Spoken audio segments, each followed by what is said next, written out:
Hey friends, my name's Aaron Ciotti. Everybody calls me Ciotti. Welcome to the show. It's Valentine's Day. Happy Day of Red. Happy Valentine's Day, friends. Welcome to Whoop Wednesday. This is going to be a quick one because we all need to go back to hanging out with the people that we love. So we'll do a little bit of Q&A here and hang out for a little bit, and then we will return to our loved ones and spend the rest of Valentine's Day with them. How's that sound? Everybody cool with that? No? You'd rather spend it with me? That's kind of you. I don't believe it, though. I will not let you. I will not let you. Hockey Rounds was first. Troy Prelog, Douglas Otwell, Northern Tier, Brad Mondin, Free Lojo, FPV Flyer, Atomic Revel, Jamie Lee FPV, Dano 1964, Frank Nicholas, Feigning Goat, Prop Junkie, OCD FPV, Mick Mucus, Tommy BFPV, Prop Junkie, Walter, Brad Munden, Tongue Out, Curtis Hayes, Brent Anderson, Mick Mucus, Cat and Brewster, 661 FPV, Christopher Young, Matty ORC. What's up, everybody? Thanks for coming. I've realized these are prop bags. This is a really cool, like, it's not Tyvek, but I don't know what this material is. Kind of like shiny on the inside. It's a nice strong material. CMYK did the design for this, and I didn't necessarily. I've used it as a shipping container. Works for that, but I've realized that this is a prop bag, yo. I have a bunch of these. If you want a, so this has 6 sets of props in it right now. You could easily put 8 or maybe even 10. And, yeah, a couple of lines there. You can write down what the props are. Let me know if you want one. You can be the coolest guy on your block with a Micro King, Burger King, all the things. Prop bag. You could use it for whatever you want, but I think it's official. I think that is officially a bag for storing your propellers in. Fight me if you think I'm wrong.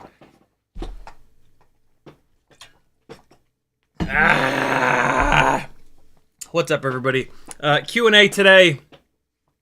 We're going to fly a few batteries. Maybe not 6, but there's 6 on the charger, so we'll see. That's pretty much it.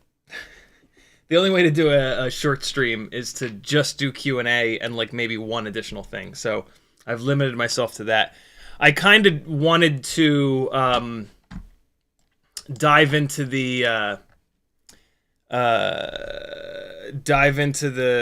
Walksnail build that's on the HappyModel Cross AIO, but we'll get into that on Friday and Sunday. I'm just done. I have an extra BetaFPV Cross 5-amp AIO, which have been awesome with the when coupled with the Walksnail VTXs. When there were none of those in stock, I grabbed one of these HappyModel Cross AIOs, and it sucks. The USB port is too long. It interferes with where the batteries go.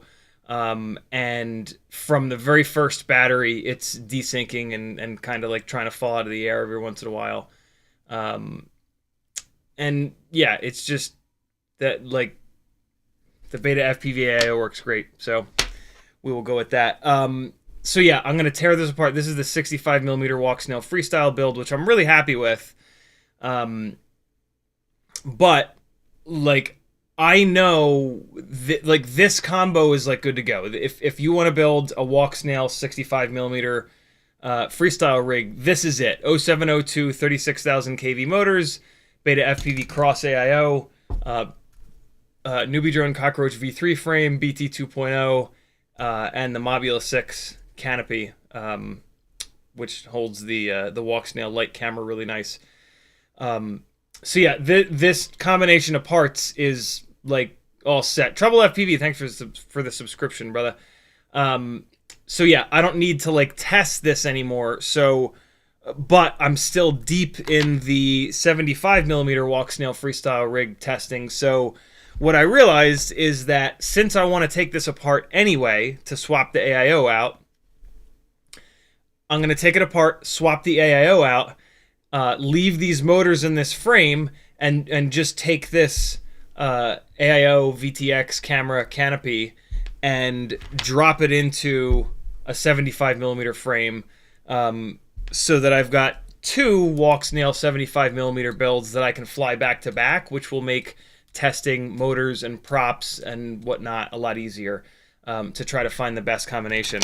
Again, like this is the best combination. The 702 motors to keep the weight down as low as possible, 36,000 kV for as much power as possible.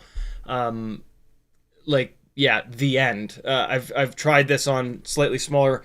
I am kind of curious to try this setup on the 802 Emoptera 33,000 kV motors, but they're heavier than the 702s, and yeah, like, I would rather have it be lighter weight and have a little bit less power. I'm going to be trying these 802 33,000 kV motors on the 75mm freestyle rig with these 1.6-inch biblades. 33,000 is probably going to be too much RPM, but I'd like to find out. It'll be a nice little experiment. If it's good, I believe what I can do is take the bells off these motors and put a set of the iGal bells onto them with the 1.5mm motor shaft. These Emoptera Hex 802 33,000 kV motors have a 1mm motor shaft, which will not last long with the weight of a 75mm build and how hard it's going to crash. So, yeah, the only thing I'll need to figure out is, does the Hex motor use a different stator than the regular onesie motors? I doubt it, because why? Why would they change that? Like, why would HappyModel use a different stator on both of these 802s? But maybe there's something that I don't know. I should have another EX style motor floating around here, so what I'll do is I'll pull the bell off of that, and then I have a bunch of these. I have a bunch of the onesie bells that I took off of the iGal motors that I put on these 30,000 kV stators. So yeah, I'll be able to just put the two stators next to each other and take some measurements, and if they look to be close enough, I'm just going to do it. If I like it, there's a pretty good chance that 30,000 kV is just too much for an 802 motor on these bigger propellers. But I hope not. I hope it does work, because even on 802 30,000s, I'm still not totally happy with this thing. I still want a little bit more motor, a little bit more power, I should say, which I'm going to get, but I don't want to add any weight. So the only way to do that is to go higher kV, or to switch to a different motor that's got stronger magnets, tighter air gap, all that stuff. But with Tiny Whoops, we don't have that. Like, we don't have any other options, specifically like 802 high kV.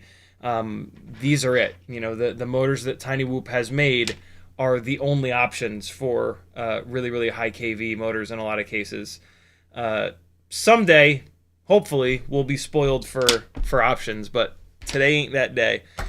So, yeah, that's what you have to look forward to on Friday. We're not going to dive into that today, though, because, yeah, it's a holiday, man. If you want to talk directly to me in the chat, all you got to do is type CiottiFPV. If you do that, it'll light up an orange for me. Today is Wednesday, February the 14th. My website is CiottiFPV.com. It's got a whole bunch of different ways that you can support me. I do rely on your guys' support. This is a completely crowdfunded thing that we got going here. This way, there's no company that I'm relying on to send me stuff to keep this thing going. It's completely supported by you, so you want to see the most honest reviews, and that's what you allow me to do. So that's kind of a thing that I stole from Joshua Bardwell. It's the way that he runs his stuff, right? It's why, like, when he reviews products, the first like minute of the video is, "Hey, I bought this with my own money," blah blah blah blah blah. Or sometimes, you know, the company sent this to me, and I let them know that, you know, blah blah blah blah blah. So yeah. Brent Anderson says, "Happy daily, CiottiFPV." Mick Buka says, "Happy Valentine's Day, Woopersons, CiottiFPV, and all the ships at sea." Brad Bondon says, "HD mirror flip, yo."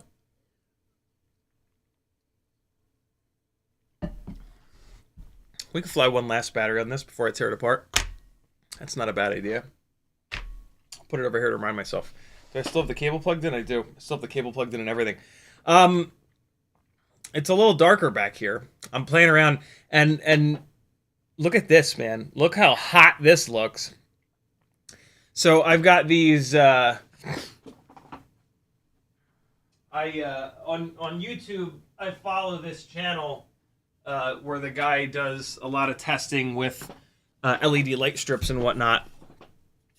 And one of the things that he's tested quite a bit are the housings for the LED light strips to go in, so that you can try to diffuse them enough. The goal, he tested a ton of these, and the main thing he was looking for is one of them that will diffuse the individual spot, the individual SMD chips, so that it just looks like one big continuous light source.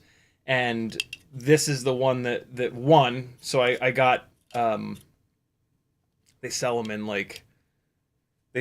packs of, I don't know, 12 maybe, 12 big long bastards. They're probably like, I don't know, 5 feet each. And I've just kind of like had them for a while, and the plan was to go, hold on. The plan has always been to go, on the back of these shelves, to go down here, and then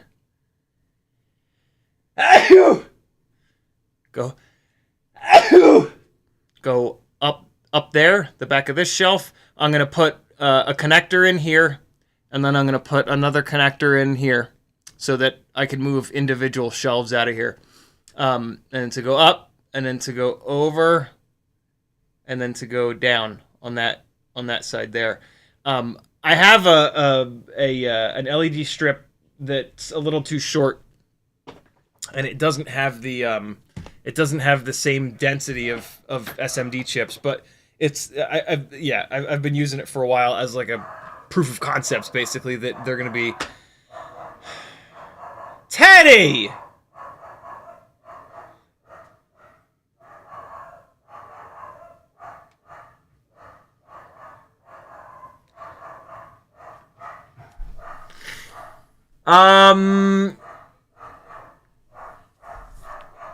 Yeah. So since I had this shit all torn apart, it was the perfect time to get these all mounted up, and I'm super happy with it. Like it just, I mean, come on, like look at that, look how, doesn't that look cool? It's like so soft and just diffused, and like it almost makes it like more purple. I have LED strips with twice as many LEDs coming. So that'll be a little bit brighter. It's not quite bright enough right now, which is why I have all the lights turned off. If I turn the if I turn this little short lamp on, I think it'll completely drown that out. Let's see. Oh no, it's not too bad. Huh. Yeah, that's okay. I can leave it. Cool. That's good to know. So yeah. That's what I've been up to for the past couple of days. And I shipped a ton of stuff. I got a lot of work done the past couple of days, which is great. So, yeah, most stuff that needs to be shipped out has been shipped out. There's still a couple things that are not... I filled the mailbox, and that was that. So, a couple things still need to go out. But, hey, yeah. Progress. Baby steps. Whoever sent me this Omnifixo, thank you so much. That was very cool of you. I cannot believe that I didn't know about this. One of you beautiful bastards mentioned it in the chat the other day, and I was like, what the fuck's an Omnifixo? And you guys let me know what it was, and then a couple of days later, one showed up at my door. So whoever mysteriously sent this to me, thank you very much. That was very cool. I'm looking forward to using this. I'm going to use it on the little Walksnail swap over that I'm going to be doing Friday and Sunday. So yeah, very, very cool, man. The quality is great. It pinches firm, but not too firm. And it's really cool. You can flip these things upside down so that you can get the jaws really low, or you can have the jaws up high with a little ball head. And the magnets are like really strong. And yeah, this is really nice. I remember seeing the thumbnail. I remember seeing Joshua's thumbnail about this. And I didn't watch the video because I just saw what it was, and I was like, nah, I don't like those alligator clips. I like my thermal putty. But I was wrong. Well, I think I was wrong. I'm looking forward to using this. I think this is going to be pretty slick. Especially for like, I think there'll be certain scenarios where this thing will be amazing. I don't necessarily know if I'll use it every single time I work on stuff, because I've gotten so good at working on this silicone mat and with the thermal adhesive putty that I can kind of like very quickly just put stuff in there and knock it out. This I'm going to be using on like more challenging kind of stuff where there's more wires, or if there's like an awkward wire run or something like that. This thing's going to be super handy. So yeah, whoever mysteriously sent this, thank you so much. It was very, very cool of you. Also, some I'll wait on that. Some stuff from Emacs came through, but we'll do a proper mailbag in the next couple of streams and dive into that stuff, because I haven't even really opened it yet. Grey Hat says, on my Mobula6 HDZero, what could cause the core to constantly get hot when the VTX is chill? Something with the ELRS cube. Typically, if you're getting core temperature warnings, it has nothing to do with the VTX. It has nothing to do with the ELRS. I mean, it could. If you've got it just sitting there for a long time, ELRS does run hot, and it is going to get hot. But if like you're flying it around, which I think is what you're asking, it's a tune problem. It's basically you're in a situation where your tune is too aggressive, or you don't have enough filtering, and what's happening is the PID tune is being overreactive, and like when you're cruising, you want the PID tune to just be telling the motors to accelerate and push against the wind resistance and the gravity, essentially. If you're cruising around and you're getting core temperature warnings, what's happening is the PID loop is overactive.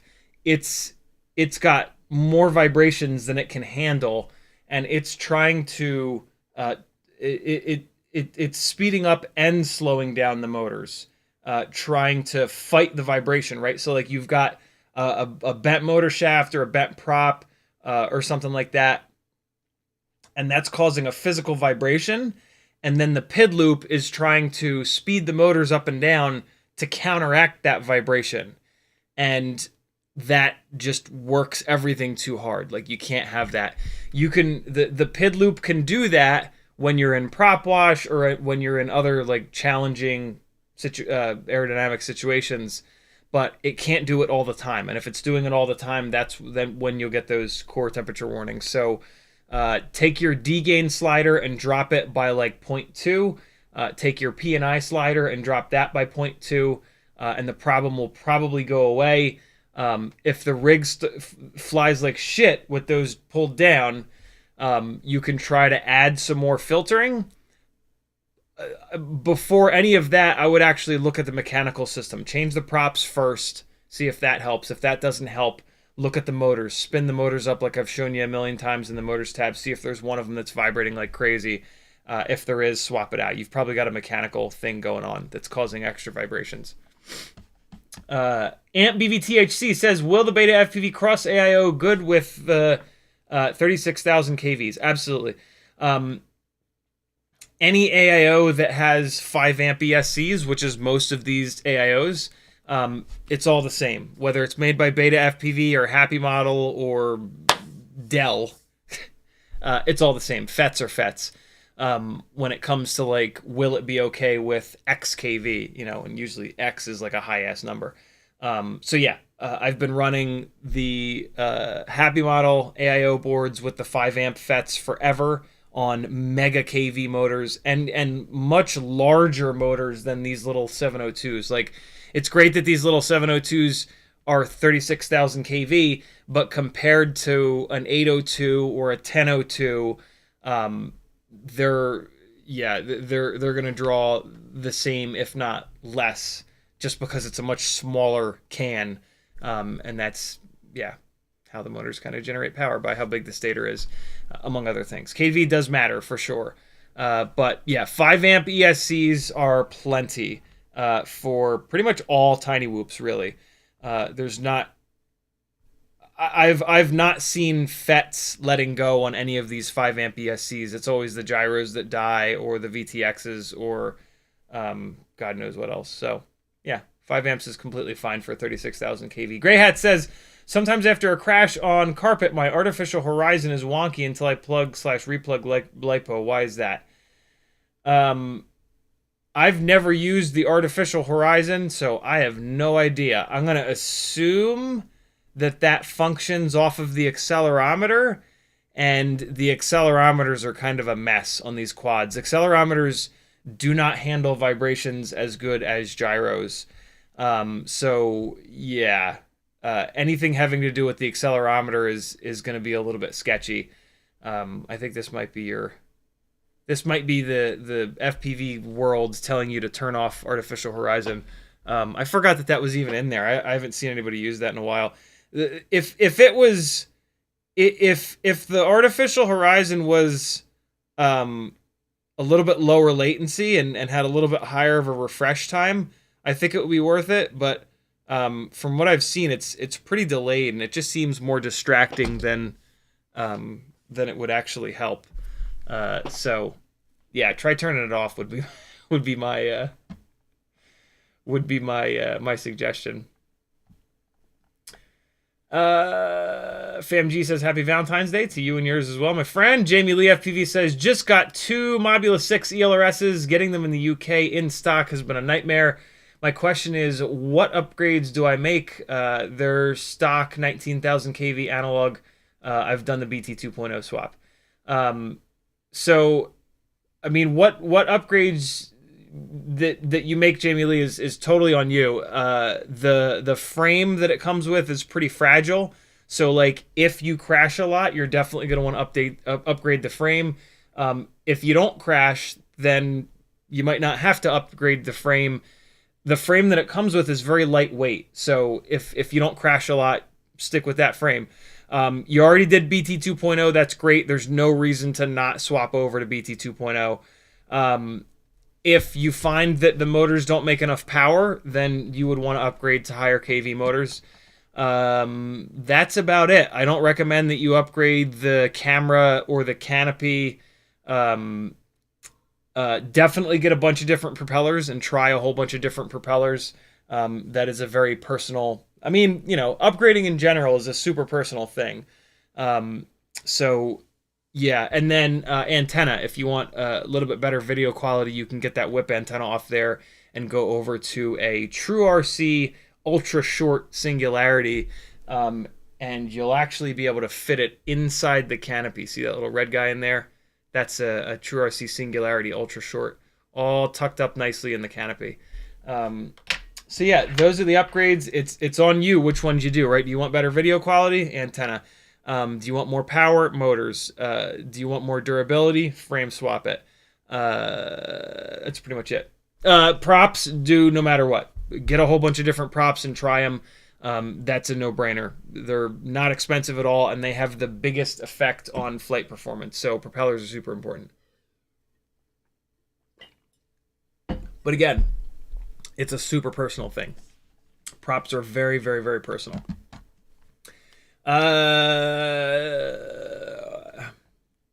Brad Munden says, link to that LED diffuser. For sure, man. Well, so here's... Oh. Well, first things first, you're going to want to go to CiottiFPV.com and click the Amazon button there. That'll bring you to the Nut Grabber, and it has my affiliate link. So that'll put my affiliate link into your cart. LED strip diffuser. So this one is, oh man. All right, let me teach you guys how to fish. Let me teach you how to fish rather than just giving you the fish. Best LED light strip. This will just, I forget the guy's name. Is it Chris Mayer? Is this the guy? This is the guy. Yeah, it's Chris Mayer. All right, so here's the guy's channel. You guys will dig this channel if you're anything like me, which you obviously are. And then the video is... This is pretty cool. Low profile, the best low profile diffuser channels. I was very tempted to get the low profile one for back there so that I could get the shelves closer to the wall. But I realized the difference in the thickness of the channels is like a fraction of an inch, and it wouldn't really make any difference. This guy's channel is awesome. Here's corner diffusers, which are cool. If you're going to use them in corners, these are obviously what you would want. But he does have a video in here. Here it is, the best diffuser. There it is. And then he's got the affiliate links in here. But yeah, this is the video that you want to watch. You might not want this specific one. He tests a bunch of different ones, and they're all really, really cool. But I think this is the one. No, that's a corner one. Oh, yeah, it says corner diffuser channel. Here we go. Spotless diffuser channel, 2 meters, Amazon. This should be the one. Yep, this is the one that I've got. Muzata, that's the name. Yeah, 2 meters each, and it's a 10-pack. It's a lot. Wow, this has gone way the fuck up in price. This was like half as much. Holy cow. It comes with a lot. This is the 10-pack. You probably don't need a 10-pack. I put these in Sage's room, and I wanted a bunch of extras for here. There we go. There we go. Yeah, I didn't... you guys would probably just need a 6-pack for $40. Jesus. Why was that one... Here we go. This is better. 76. That one listing is absolutely absurd. So yeah, I'm just going to copy this... well, yeah, most people just need the 6-pack. So let me put the 6-pack in. I'm just going to copy the description. And you can just drop that into Amazon. Yeah, they're really nice, man. The plastic here is nice and thick, which is what really does such a good job at preventing the hot spots, especially if you run the 96 LEDs per meter, which is what I have coming. So yeah, there you go. Lighting nerds unite.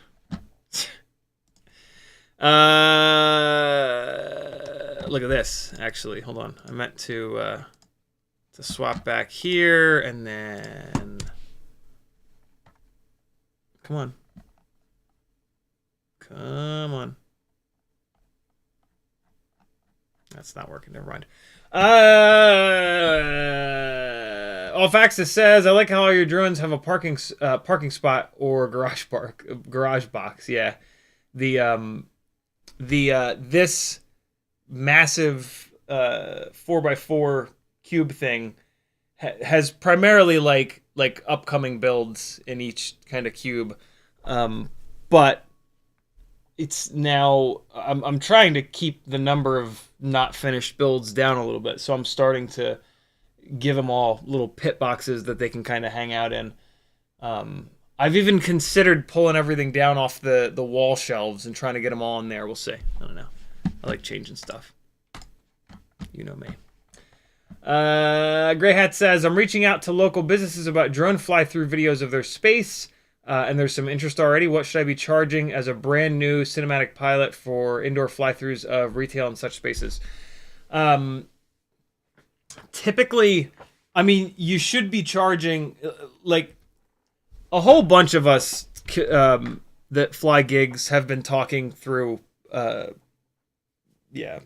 Facebook Messenger for a long time. And we decided ages ago that in order to not cannibalize each other, we all sort of agreed, and of course there have been people that haven't, not in this group, but like there's people outside of our group that take jobs for a lot less and have cannibalized, and it's been a race to the bottom, unfortunately. But we sort of all decided like nobody should be going lower than $1,000 on day rate. Day rate is like up to 8, 9, 10 hours of flying, or just 8, 9, 10 hours on set. You're gonna fly for 20 minutes, but retail space fly through is not gonna be day rate. And in terms of like hourly, we kind of decided like, look, don't do hourly work. But some of us can't get gigs that will support day rate. So some of us, myself included, do hourly. And basically $100 an hour is really where you want to be. A retail fly through like that, you're probably only going to be there for about an hour, but then you're going to spend time traveling. You're going to spend time wrangling the footage, running the footage through Real Steady Go or GyroFlow. So, I mean, there's going to be a bunch of extra time that goes in. So, what you want to do is basically pad the first hour, and you'll do like $300 or $400 for the first hour to cover travel, all the time that you're going to spend charging batteries, changing your gear to fit that specific gig, on-site time, and then traveling out of there, wrangling all the footage.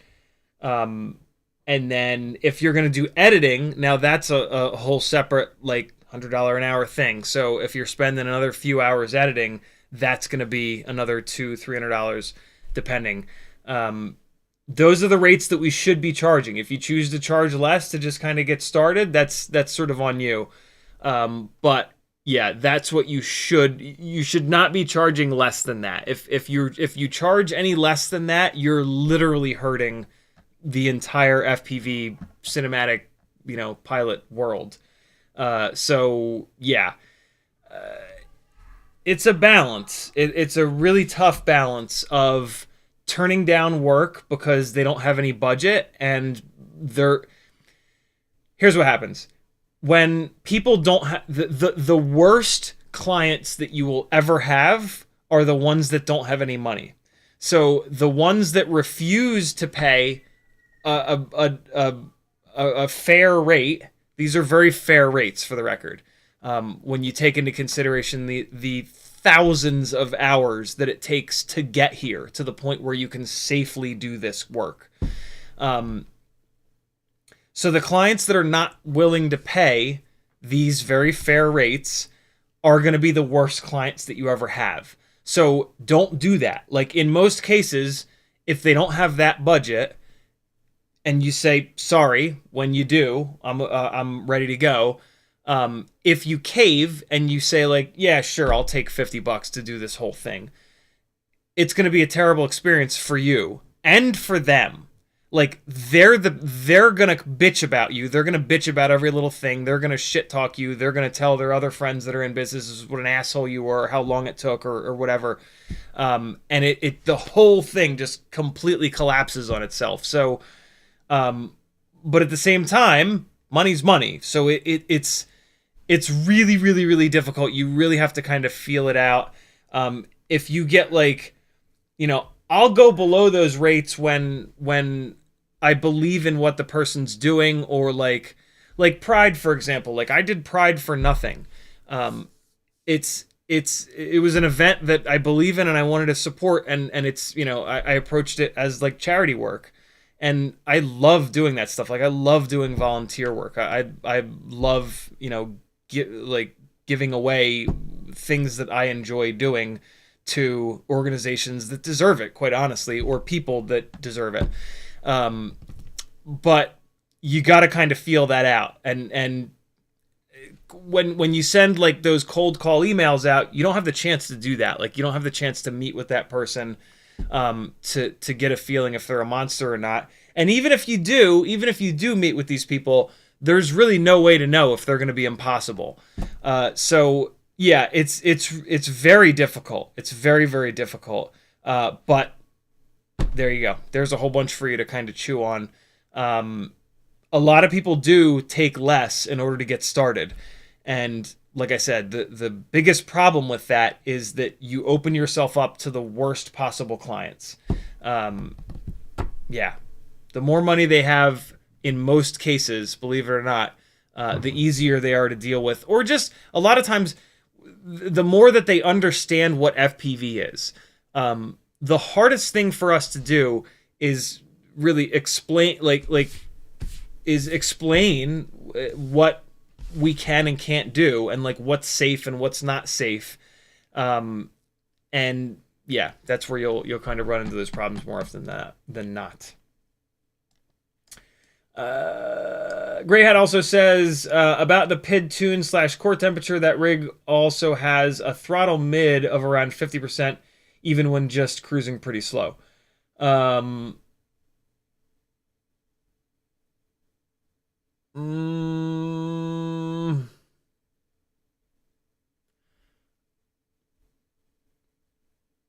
don't think a rig that's got too many vibes coming in would necessarily have a higher hover, although it might.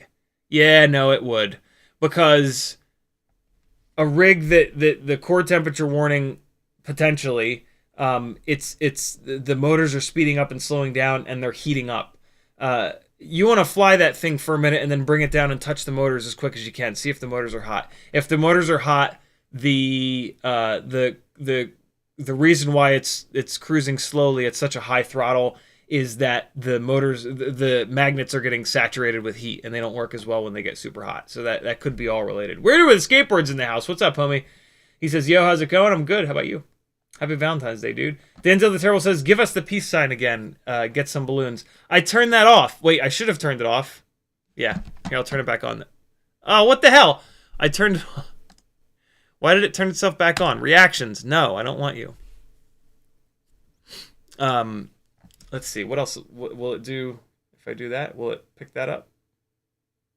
It did. Look at that. Wow. And there's another one. I think there's thumbs up. This is baked into the new Apple operating system. There it is. Yeah, and they turn it on by default. But yeah, I'm turning it off. They also built this in. Let's see what this looks like. That doesn't look terrible, actually. Huh. That's called Studio Light. And then there's Portrait, which artificially blurs the background.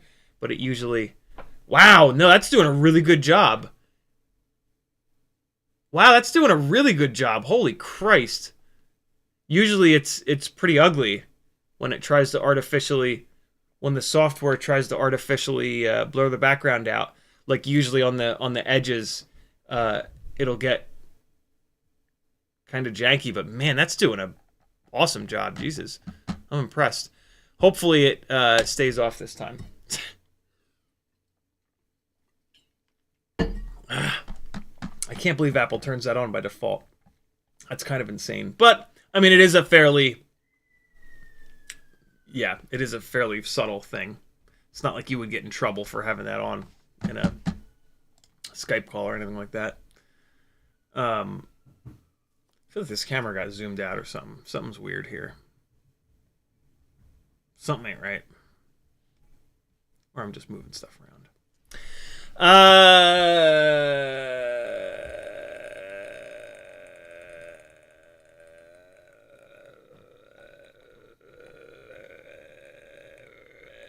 YouTube did the thing. I'm just stalling to try to find where the hell I was.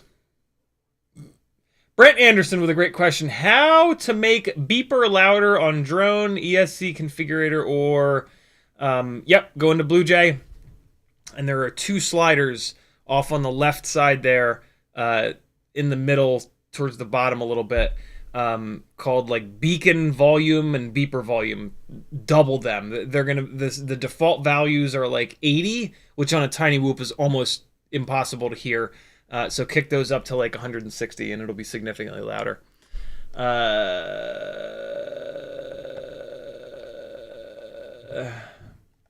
Brent Anderson says how to make. Oh no, we got that. Mez says, have you confirmed whether or not the HappyModel X12 fits in the new Meteor 75 airframe? I don't think I have, but I can tell you that it probably won't. Let me take a quick look. So I have an X12 in here, and... let me just look at where. So I can just kind of look at the Walksnail VTX compared to the X12. Yeah, no, it's not going to fit. The plug header for the camera is going to push hard into the frame, and that's basically going to hard mount the AIO, and that's you can't have that. Luckily, the X12 does fit in the Mobula6 V4 frame, and it's only 1 gram heavier, and it's probably stronger, although I have not tested the durability of this yet. So yeah, just use the Mobula6 V4 frame, and you're golden. I can't imagine that the Meteor 75 airframe is that much better.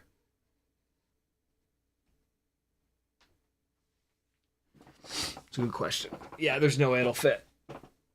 I mean, it'll fit. You can get it in there, but it's gonna fly like ass with it. And it might even it might even bend the duct so bad that the props hit the duct. So actually, it might not fly. Jamie Lee FPV says, "What's the best 65mm frame for durability?" I'm 6 months into FPV, so I crash a lot. I still think that the Meteor, the old school Meteor 65 frame from Betaflight is the most durable. The second most durable and my favorite frame is the Newbie Drone Cockroach 65 V3, and it is plenty durable. It's just that, yeah, the old school Meteor 65 frame is just a goddamn tank. Like it's outrageously durable. So that's going to be my answer on that one. Denzel the Terrible says, do you do 5-volt or 12-volt LED strips? What controller unit thingy do you use?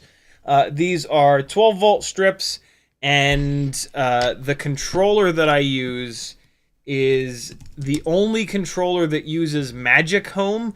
So I have all of the pretty much all of the incandescent lights down here in the basement are LED. It's like the knockoff Philips Hue, and the software is called Magic Home.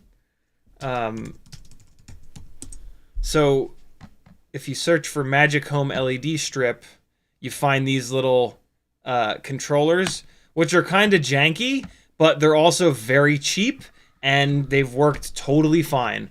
And so, yeah, these interface with Magic Home, so I can control absolutely everything all at once. The LED light strip, all of the LED incandescents in the basement. I just say incandescents as in they're an Edison socket, just regular old light bulb style screw in.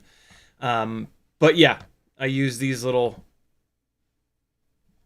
junky things that there's like loads of reviews saying that they'll catch on fire and burn your house down. But these have been totally fine for me. The only thing I don't like about these is they are 12 volt red, green, blue. A lot of the new LED strips are sort of a different protocol. It's like 12 volt on one side, ground on the other side, and then just like 2 signal, or sometimes just 1 signal pin in the middle. And so it was actually a little bit difficult to find LED strips with the specs that I wanted that are set up for 12 volt RGB, the way that these little guys. So that was kind of annoying. I wish I could find one of these things that wasn't this RGB 12 volt, but it's fine. I was able to find strips that are set up the way I need, and so I'm good. But yeah, Magic Home works really well. Works shockingly well, to be honest. The only thing... Nah, never mind. Gray Hat has a battery plugged in and is in the motors tab and said, I understand the risks, and click on the motors and they don't spin. Just try to spin them up regularly. Just flip the switch thing and then pull the lever up.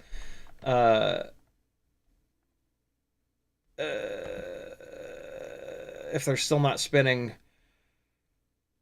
actually, I don't know what to tell you. If they're still not spinning, they should spin. Weirdo with a Skateboard says, "What's new on the FPV scene? Last I heard, Fat Shark had digital. Anything new?"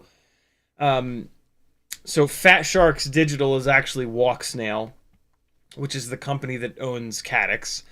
And yeah, their HD system is awesome. Dude, there's all kinds of new stuff. Yeah, there's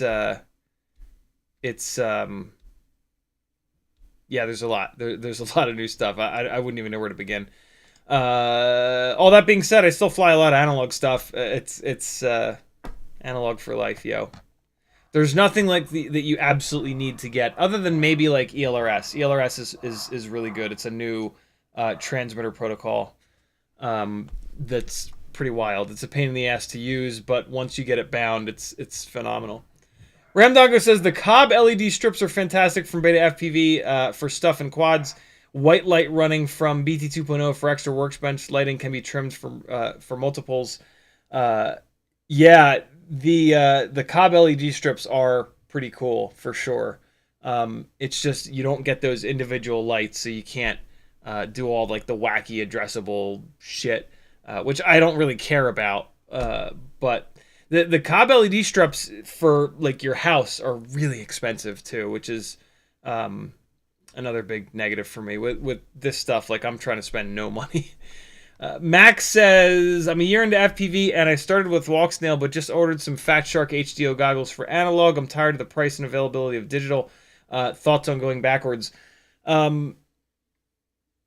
There are going to be things about analog that you love.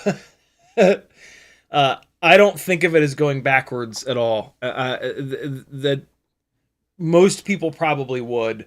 But I don't think about it going backwards. I think about it as just going to a different system. Like, analog has a lot of benefits over digital. Digital has a lot of benefits over analog. Analog is forever going to be the choice for really high performance tiny whoops. So you getting set up with analog is going to really benefit you in that respect. So you're going to really love that, and you'll be able to take advantage of that. So yeah, not necessarily a step backwards, just a little bit of a change. but a good change. You're going to dig it. Analog's great. It's really, really nice. And it makes you realize things about digital, too, that you will and won't like. Grey Hat says, who on YouTube should I be learning from about cinewhooping? Is there a head Mazda for cinematic? Not really. Not really. I mean, everybody does it at some point. Every like pro pilot does cinematic work at some point. So yeah, there's lots of it out there. Just literally like type in cinematic FPV to YouTube search and there'll be just endless stuff for you to kind of watch and steal ideas from. Troncat does a lot of home real estate tours, which will be kind of similar to what you're looking at doing there. So I would definitely check him out. You probably already know him though. Yeah, I can't think of anybody specific, but there's loads of people doing it. A lot of times when you start doing cinematic work, you stop doing edits for people to then watch. So like a lot of times you'll see a pilot put like a couple of cinematic edits up and then they'll just disappear and they'll stop putting edits up because they're busy flying and just turning the footage over and not really editing much anymore, which is really, really nice. So yeah, I think that's why there's not like one main person for you to watch. I talk about it a fair bit. When you have questions on it, fire away and we'll dive into it. I've done quite a bit. I've probably done 50, 60 gigs over the last 3 years, I guess, that I've been doing it. So yeah, I've got an awful lot of experience in it. Brad Monin says, instead of taking all the quads down, it would look cool to put them all on angled stands, maybe mini spotlights on each one.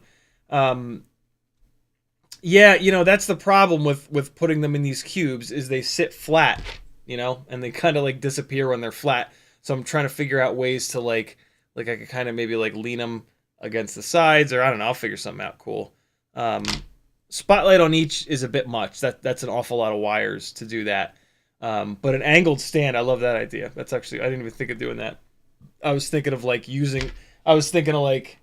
setting them like this and like sitting them up on each other and shit like that. So yeah, angled stands, that's a great idea. I like that. YouTube did the thing again. Scrolling back up. Grey Hat says, should I be flashing Bluejay to all my BLHel ES whoops? Absolutely. There is a significant performance improvement in with Bluejay over BLHel ES. More power and more runtime. Try to put 0.16. 0.16 is what you want. It's the best one. Some of them you might not be able to find the right hex for 0.16. But if you can, do it. Denzel the Terrible says, isn't a super loud motor beeper bad for ESC/motors? I swear I heard that somewhere. On 5-inch rigs, a loud ESC beeper will overheat the motors, and it puts if you're overheating motors, it's also putting stress on the FETs. That's just how it is. On tiny whoops, though, and so like on a 5-inch rig, if you turn the beeper on and leave it on for like 30 seconds and then touch your motors, they are burning hot. On tiny whoops, the motors don't get hot, even with the beeper turned up. I have my beepers all turned up to 160%, and the motors still don't get hot. If the motors aren't getting hot, it's not hitting the FETs super hard, so it's not that bad. So, yeah, I have not had one. I've not had a tiny whoop. I don't use the beeper much, though, in fairness, with the tiny whoops. I use it very infrequently, because even with it turned up, it's still pretty quiet. So, yeah, I guess I'm not the guy to ask, because I haven't used it a ton. But if the motors aren't getting hot, then it's not hitting the FETs too hard, and it shouldn't hurt the motors either. Northern Tier says, I ordered some 45mm props by accident. Is it worth building a Meteor Pro rig? If yes, what motors and flight controller?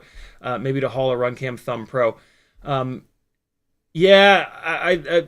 me, the only real reason for a Meteor 75 Pro build is to pick up a payload. Pick up a And I wouldn't even really do it to pick up Walksnail. I would only really do it with something heavier than Walksnail. But everybody's different, you know, like a Meteor 75 Pro on an analog setup, it's going to have a great power to weight ratio and it's going to rail outside. I think I would rather build a toothpick in that scenario, but a toothpick is going to be very loose and slidey. It flies like a toothpick. 75 Pro is going to fly more like a Tiny Whoop. So if you like Tiny Whoop flight characteristics over toothpick flight characteristics and you want to fly outside with a bunch of power, that's a perfectly good reason to do a 75 Pro build. Or if you're trying to pick up a heavier payload.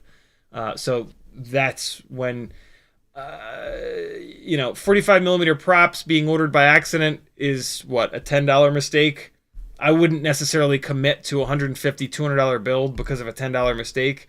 I would just hang on to those props or sell them or trade them or you know, something like that. I wouldn't like force a build because of that. If you were already maybe thinking about it, sure. But although, you know, if you need that as an excuse for another build, believe me, I get it. So yeah, but those are the reasons I would build a Meteor 75 Pro. If you like the flight characteristics of a Whoop and you want something to fly outside that has a ton of power, or if you're looking to pick up something that's 8, 9, 10 plus grams. Ant says, what's your opinion on the Eachine EV100 for analog? I don't know a goddamn thing about them. My opinion on analog goggles is that you should buy used. You should buy used Fat Sharks. There's a ton of them out there. They're unbelievably durable, really, really, really well made, and you can pay $250 for a set today, use the shit out of them for the next year, and sell them for $250 when they're ready to go. Like analog Fat Shark goggles have like bottomed out. And whatever you pay for them now is going to be very close to what they're worth like forever. So, I would not recommend buying brand new analog goggles, just because there are so many used ones out there that are perfectly good and they hold up for ever. My God, these HD3s, I bought these things when they were brand new. That was like 5 years ago. Like I've probably flown 10,000 batteries with these goggles on my face, and they are completely fine. It's just crazy. Every once in a while, the screens won't turn on, and I just have to turn the power off and on. But that happens like once a month. So yeah.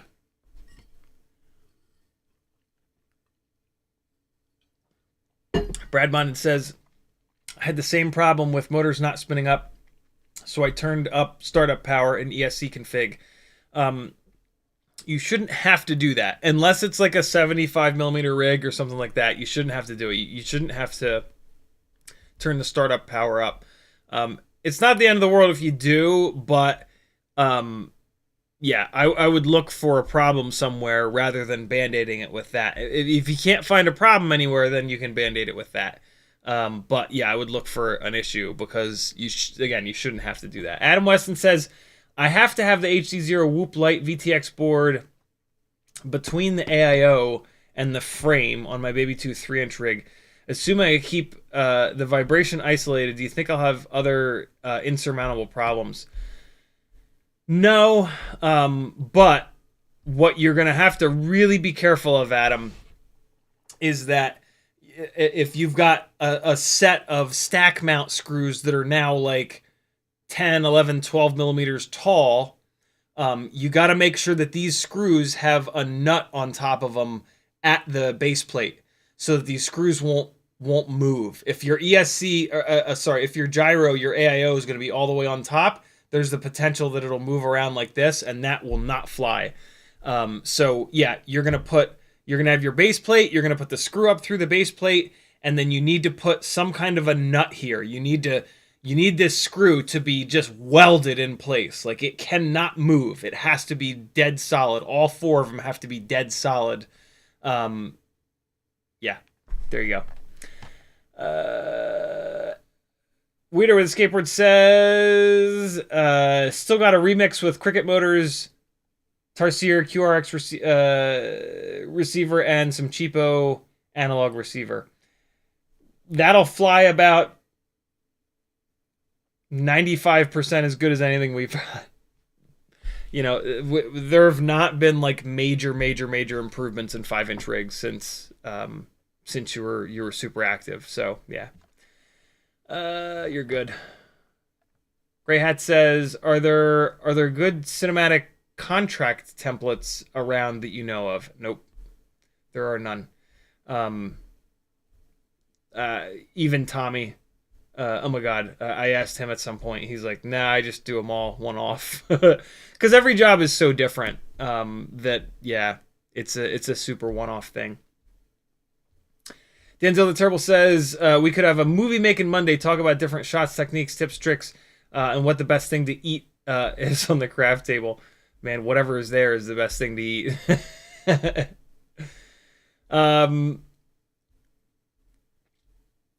Yeah, I'd be down to do that.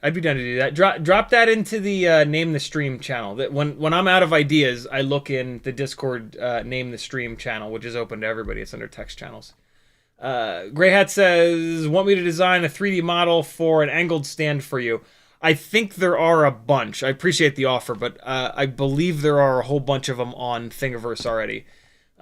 If I decide to go that way, I'll take a look, and if not, I'll come on here and beg and plead for somebody to help me. Ram Douglas says, RunCam Nano4, have you seen 3 grams? No, I've not. RunCam Nano4. NTSC only. Oh, yeah. I have one of these. It's heavier than the RunCam Nano 3 because it has these screw mounting jobbies. And then the screws that you'll run in them, they're heavy as well. And then the lens, it's got the huge lens on it. So yeah, great camera, but heavy compared to the RunCam Nano 3. It's been out for a while. What else is happening here? Brad Monden says, sorry, I'm getting really fixated on the lighting. Maybe small battery powered dome light in each cube, and then the quad on lifted stand. Okay, I'm done. So one of the reasons I did this in the way that I did it is I'm hoping to bounce light off the back wall into each cube. And yeah, the light strip that's coming is going to be at least twice as bright as this. And I can already tell it's kind of working, and that's without like even turning this onto, like I can turn this light strip to white, and that'll really do that. So if I come down here, Studio LED strip. Oh, you know, I guess I can't change it to white. Well, no, I guess I can just do that. Put it in the middle there. Oh, it's not connected. I would have to disconnect it and reconnect it. That's fine. Oh, no, wait, what? I'm able to turn it off and on.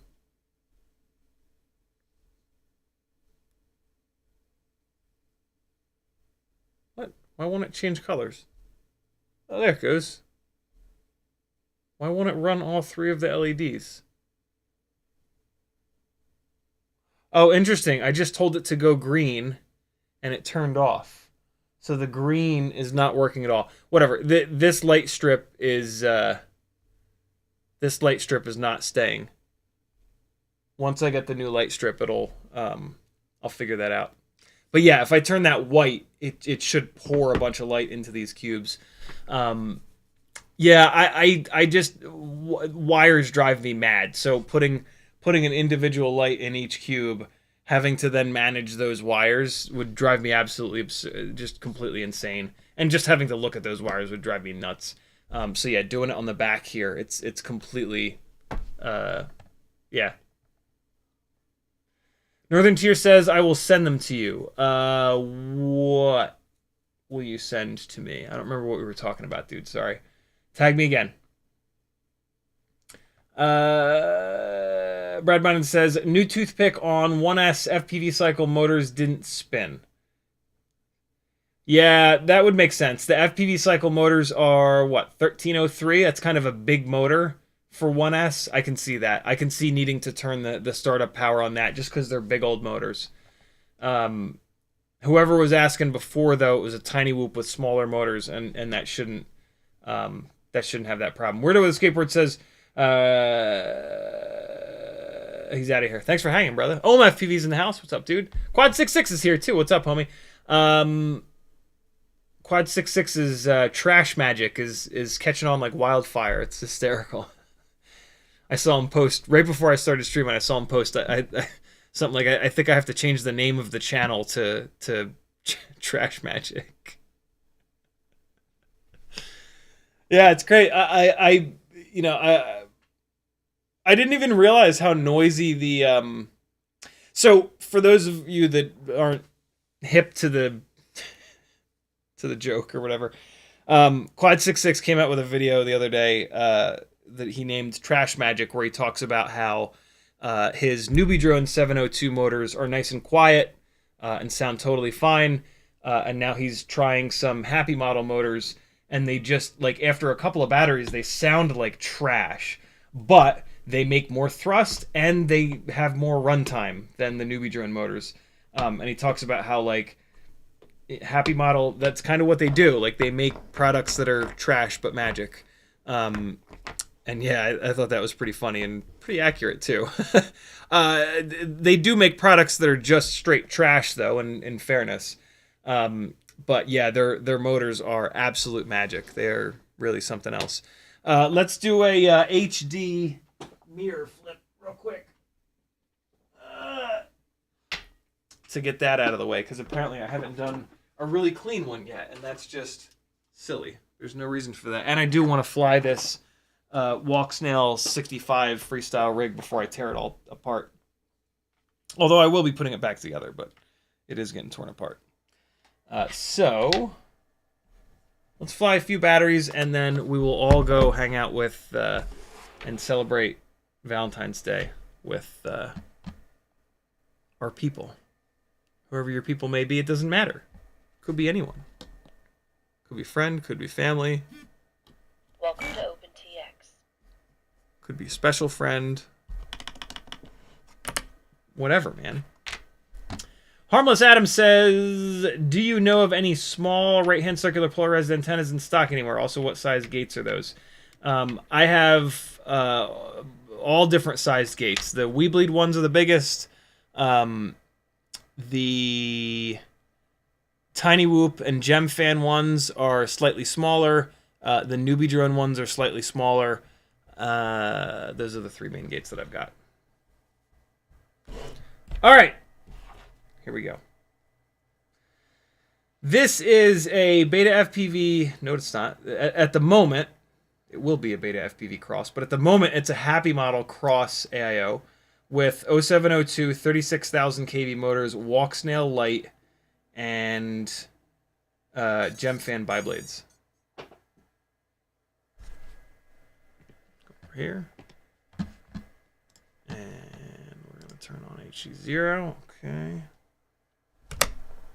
Do I have to switch modules? I think I do. Yeah, I do. Damn it. All right, let's do this real quick. Hey, we've got video. All right, this is the right module. Bind you back. The hell was that? Yep. Now we're good. Did I say HDZero? I meant to say Walksnail. Here we go.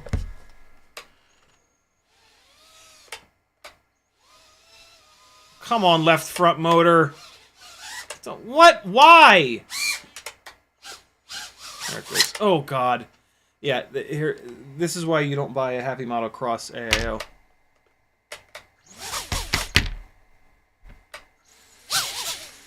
Yeah, I mean, it's fine, but it's not. For the love of God, don't buy the HappyModel Cross AIO. It's no good. If you guys lose video, it's not on me. It's this cable. I'm trying to let you see the lights. There they are. The little light strips back there. This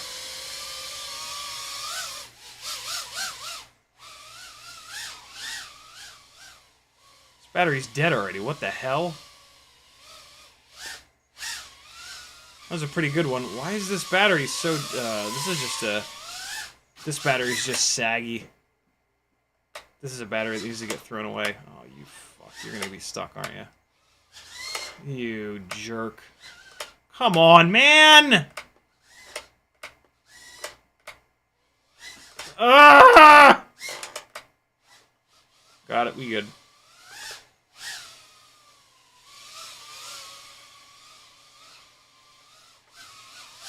Oh my god, it's so hard to fly with this battery.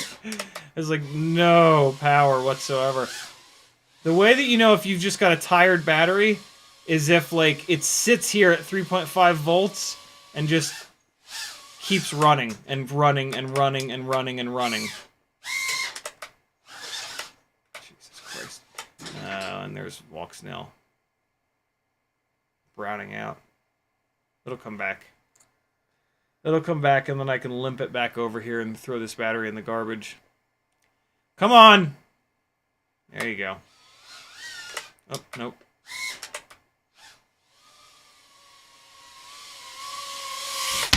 Alright.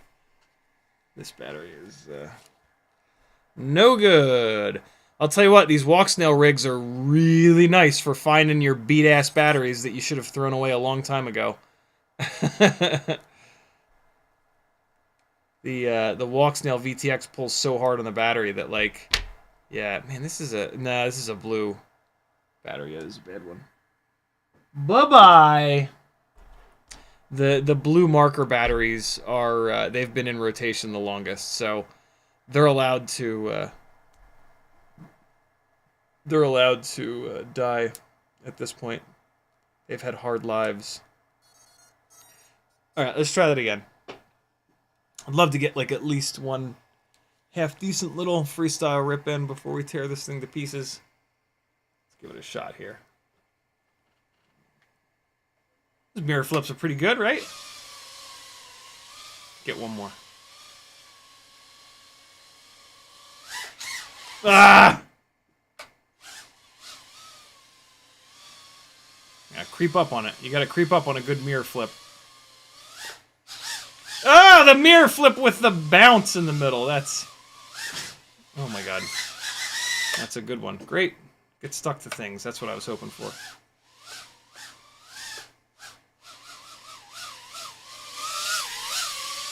I flew a bunch of analog batteries last night. I think I'm really starting to notice the latency of Walksnail. Oh my god, I'm flying like a bag of shit. When I fly these Walksnail rigs, other than to chase stuff, like, see all these corrections that I'm making, all this like back and forth and back and forth. I think that's from the extra latency. I think like I'm just so tuned in to analog. Fuck! That, what's all over the ground over here? Jesus Christ, never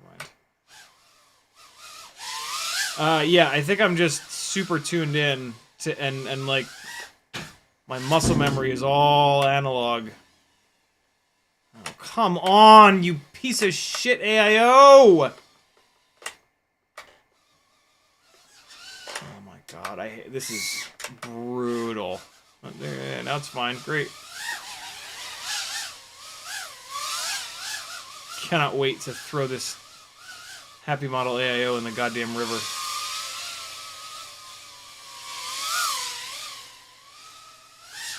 Oh.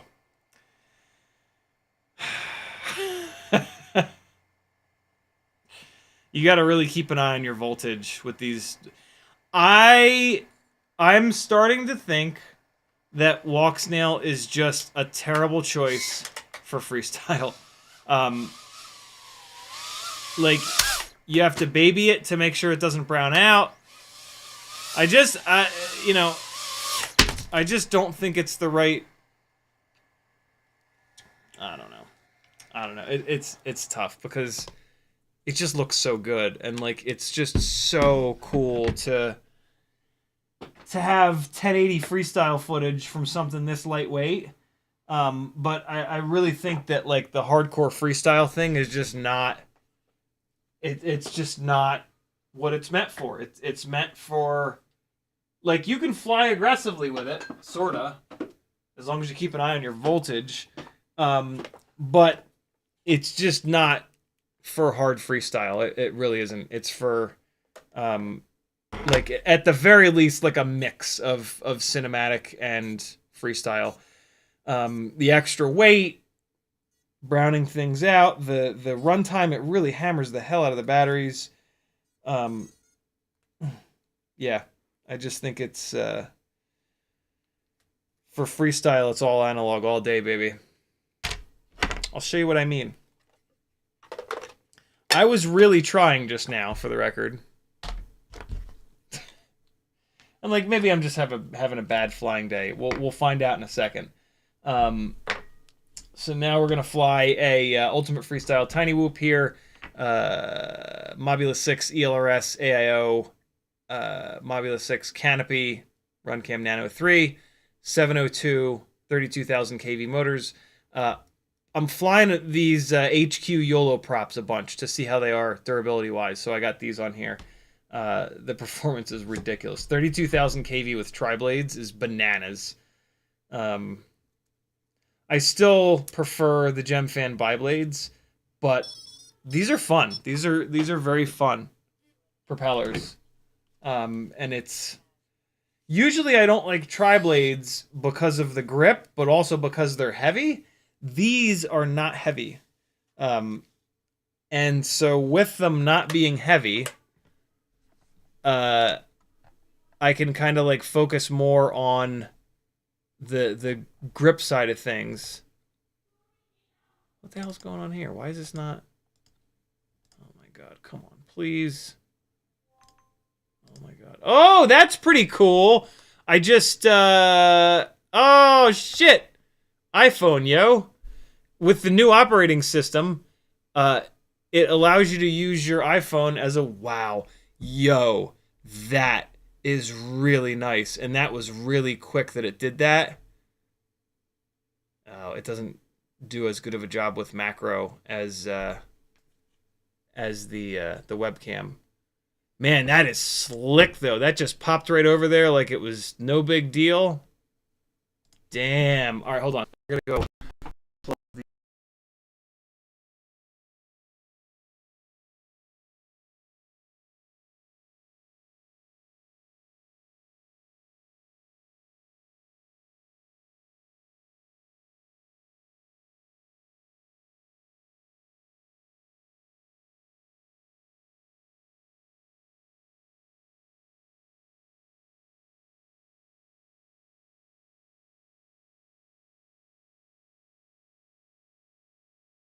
Come on, come on, come on.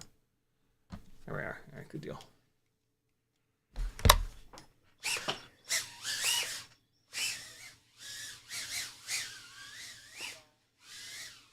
Ah! Just clipped it. Here we go!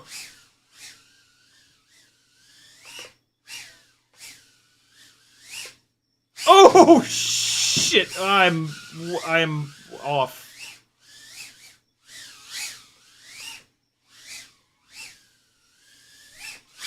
When this is on fresh batteries, good God, when the battery is fresh, I should say. This is bananas. Oh my God.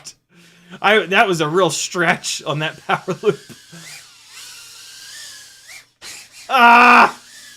Thank you, crash prevention. Oh, I think it went through the gate on that. Jesus. It might not have. Oh, I think that went through too. Oh, I tried to just drop it down through that newbie drone gate. No, that was a bad attempt. Ah! Oh God!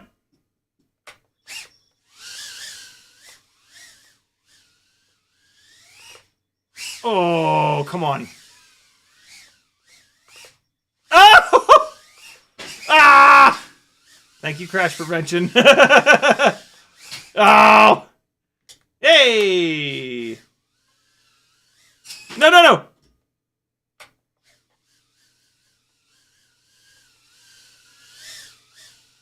Oh no! I like couldn't decide where I wanted to go.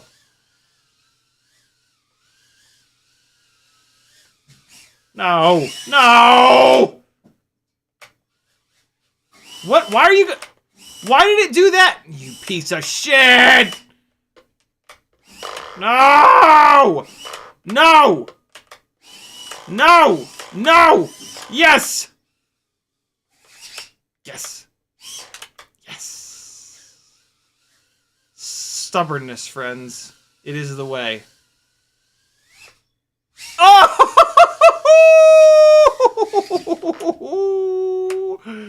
The size of that throw. Oh yeah, I put LED light strips in here too. Boy, are they blown out. It looks way cooler than it does in the camera. For some reason, I got warm white. I think the thought process was that I would leave them on all the time. But I don't like them in warm white.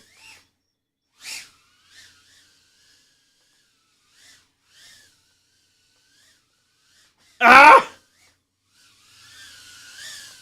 When I was flying last night, it made me realize, because I was like just kind of focused on flying, I wasn't trying to like talk through stuff. It made me realize how much better I fly when I actually just concentrate as I crash into the bottom of the gate for abso-fucking-lutely no reason. Oh, it's because the battery's dead. Yeah, it was crazy. Like I was just shredding last night. I'm like, what's happening? I'm like, oh right, I'm just sitting here focused. I'm not like blabbing on and on and on, explaining like what's going on and talking about rates and shit like that. That was kind of cool.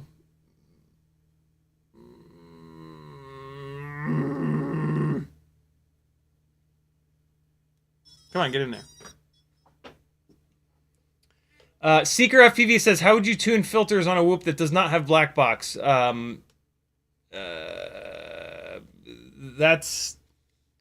That's like an hour-long conversation, brother. There's no easy answer to that.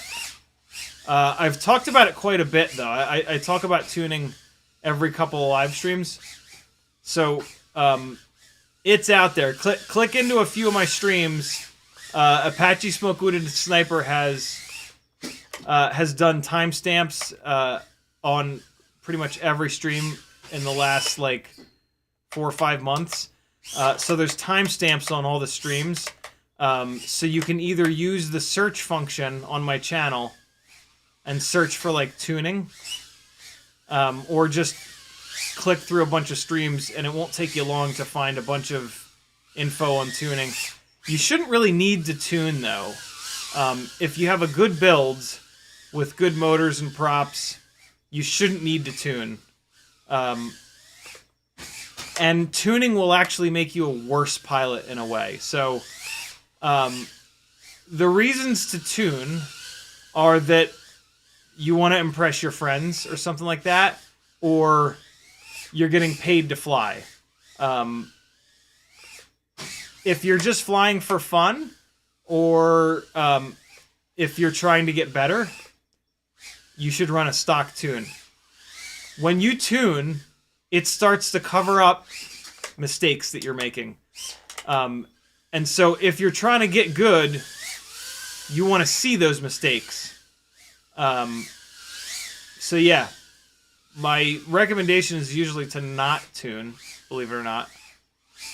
And if you are going to tune, do like the super simple tuning method that I talk about a lot, which is basically to just push the top slider, the D-term slider, over to 1.2, fly it, see how it is. If it's still cool, push it to 1.4 and push the second slider over to 1.2, fly it, make sure it's okay, and then just keep pushing those two sliders in 0.2 increments.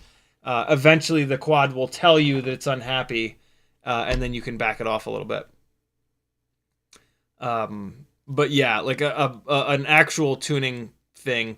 You know, what over on CiottiFPV.com, the third, I think, button down is Fiverr, and one of the things that I offer through that Fiverr service is tuning, a half an hour or an hour long tuning session, and that's where I really dive in and explain what the tuning stuff does. We talk about like what your goals are, what you're going to use the rig for, what the rig is, because there's not a one-size-fits-all tune. The presets, in my opinion, are not a good idea, because those presets are designed for one very specific rig and one very specific pilot, and that's obviously not you if you're using someone else's preset, right? So it's never going to be quite right for the way that you fly or what you fly. Ah! Come on. So! Yeah, buddy. Stop it! Stop it! Stop it! Leave me alone!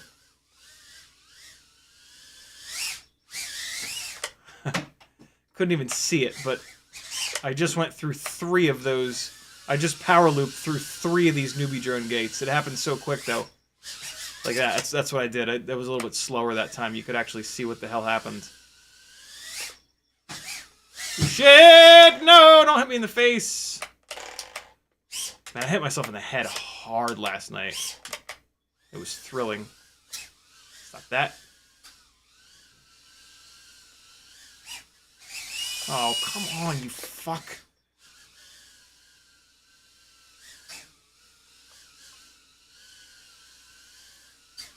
No! Why?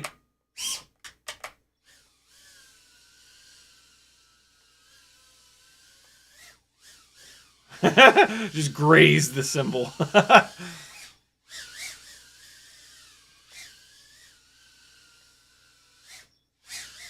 Nope. Wasn't close enough. Couldn't even tell it was a mirror flip. Oh! I think that was the best one ever!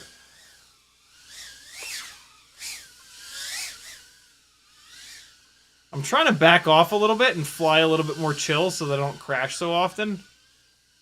And I'm kind of digging it because it makes me just do simple I mean, not necessarily simple, but like simpler stuff. Yeah, which has been very, very fun. Because there's all kinds of little gaps to shoot in here that, like, I don't need to shoot them upside down at 40 miles an hour backwards, inverted, you know? It's, yeah. Like, I love pushing myself, but I sometimes think that I push myself a little bit too far, and if you're just throwing it at openings and hoping that it goes through, you're not really learning anything. Last battery, friends. Happy Valentine's Day battery. Hold on, let's... Nah, fuck it. Well, yeah, no. Tyler says, just got the new Mobula6 from 533, and they sent me V3 from 2023. Came with motor plugs and an A30 battery connector. The A30 battery connector they probably put on. But that's the one that you want, man. That's the one that you want. The new Mobula6, I have a feeling, is going to be significantly worse than the outgoing one, which is a super shame, but not super surprising, if I'm completely honest with you. All right, last battery, yo. Ooh, ooh, ooh, ooh, ooh. I'm gonna give you guys full audio. Here we go.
What a good dog. My God. What a good dog.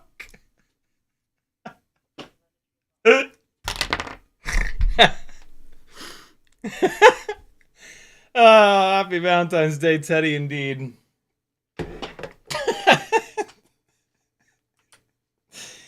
Oh, boy, you are something else, dog. You are the greatest. You are the best, my friend. Come here. Come here. You little bastard. Oh, he's just grunty. Oh, God. Happy Valentine's Day. Happy Valentine's Day. My name's Teddy Spaghetti. Go and love your loved ones while Aaron comes and loves me and celebrates Valentine's Day by giving me lots of bones and lots of love. He kicked me right in the McGiblets. Thanks for hanging, friends. This whole like backing off a little bit and flying at 9/10 is it's the way to go. I don't know. It's just so satisfying to hit these like massive moves, and like I gotta try them a bunch of times to do them. And I think I might have gotten a little bit carried away with that a long time ago and just kept going absolutely nutso. See you guys on Friday. We'll dive into this next 75mm setup and finally figure out what the right motors are for a 75mm freestyle Walksnail rig. Be good, my friends. Love you, bye! I'm not ready. I'm not ready. Still not ready. Almost ready. We're ready. Be good, friends. I love you. Bye.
together.